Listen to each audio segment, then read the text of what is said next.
किसी भी बच्चे के जीवन में उसकी माँ का स्थान सर्वोपरि होता है। उसकी माँ ही वह व्यक्ति होती है जो उसे बिना शर्त प्यार करती है, उसे जीवन के हर पहलू से अवगत कराती है और उसकी सारी ज़रूरतों का ख्याल रखती है। लेकिन जब वही माँ बीमार हो जाती है, तो पूरा परिवार एक अंधेरे दौर से गुजरने लगता है। ये कहानी है पिंकी की, जो एक मध्यम वर्गीय परिवार की माँ थी। पिंकी के पति अर्जुन एक स्कूल में शिक्षक थे और उनके 2 बच्चे थे, बेटा अमन और बेटी पायल। पिंकी अपने बच्चों और पति से बहुत प्यार करती। पिंकी को अपने बच्चों के लिए हर दिन एक नई उम्मीद और एक नई प्रेरणा मिलती थी।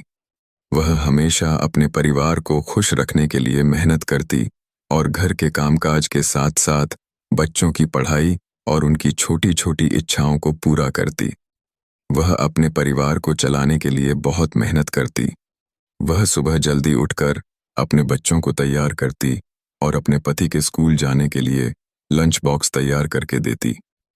ऐसा करते करते कई दिन बीते गए, लेकिन एक दिन पिंकी की तबीयत अचानक बिगड़ने लगी।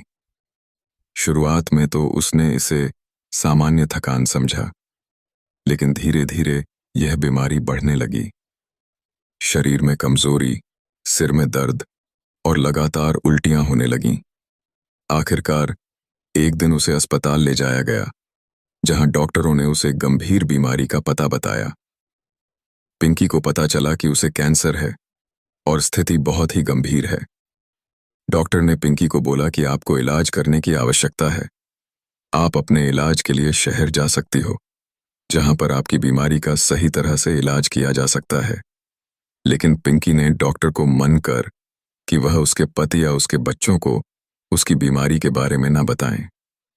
पिंकी के लिए यह खबर बहुत ही चौंकाने वाली थी, लेकिन उसने अपनी बीमारी को छिपाने की कोशिश की। वह नहीं चाहती थी कि उसके बच्चों और पति पर इसका कोई असर पड़े। उसने छुपकर इलाज कराना शुरू किया, लेकिन बीमारी का असर धीरे धीरे उसके शरीर पर स्पष्ट होने लगा। घर के कामों में अब वह पहले जैसी ताकत नहीं रही थी। उसके चेहरे की मुस्कान अब हल्की सी मुरझा गई थी और उसकी आंखों में एक अजीब सी थकान थी। उसके बच्चे उसके बीमारी के बारे में थोड़ा थोड़ा सा जानने लगे थे। वह भगवान से दुआ करते कि उसकी माँ को जल्द से जल्द ठीक कर दे। वह अकेले में दोनों मिलकर रोते थे। अर्जुन और बच्चे धीरे धीरे उसकी बीमारी के बारे में जानने लगे। अमन और पायल को यह समझ में नहीं आ रहा था कि उनकी माँ पहले जैसी क्यों नहीं रही। वे दोनों अपनी माँ के लिए बहुत चिंतित थे, लेकिन वे उसे और परेशान नहीं करना चाहते थे। अर्जुन ने भी इस कठिन समय में पिंकी का साथ देने का पूरा प्रयास किया, लेकिन वह भी अंदर से टूट चुका था। घर की स्थिति अब पहले जैसी नहीं रही थी। हर कोई पिंकी के इलाज के लिए संघर्ष कर रहा था, लेकिन इसके बावजूद यह दिख रहा था कि पिंकी की बीमारी धीरे धीरे बढ़ रही थी। पिंकी के लिए यह समय बहुत कठिन था, लेकिन उसने अपने बच्चों के लिए खुद को मजबूत बनाए रखा। वह हमेशा बच्चों से यही कहती कि माँ हमेशा तुम्हारे साथ है, तुम बस कभी हार मत मानना। उसने अपने बच्चों को जीवन के उन सबक को सिखाने का प्रयास किया जो वह खुद जी चुकी थी। समय के साथ पिंकी की स्थिति बिगड़ने लगी और अंततः एक दिन वह दुनिया को अलविदा कह गई। उस समय परिवार के सभी सदस्य टूट चुके थे, लेकिन वे जानते थे कि पिंकी ने उन्हें जीवन में हर कदम पर सिखाया था। उसकी यादें, उसकी मुस्कान और उसके दिए गए मूल्य हमेशा उनके साथ रहेंगे।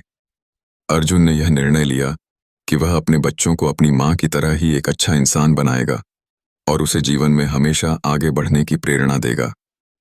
यह कहानी एक माँ के संघर्ष और उसके प्यार की है, जो अपनी आखिरी सांस तक अपने परिवार के लिए सब कुछ करती है।